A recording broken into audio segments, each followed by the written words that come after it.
13 mahasiswi menjadi korban dugaan kekerasan seksual yang dilakukan Profesor EM, seorang guru besar Fakultas Farmasi UGM Yogyakarta. Modus pelaku mengajak korban melakukan diskusi, bimbingan tugas akhir hingga kegiatan lomba di rumah pelaku. Kasus terjadi sejak akhir 2023 hingga pertengahan 2024. UGM sudah memecat Profesor EM sebagai dosen, sementara pemecatan sebagai ASN dan guru besar masih dalam proses. Pemeriksaan itu kita belum tahu prosesnya seperti apa, tetapi ada deadline-nya. Ya.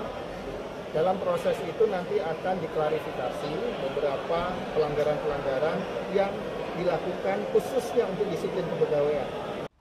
Saat ini UGM tengah fokus mendampingi para korban karena sebagian belum lulus.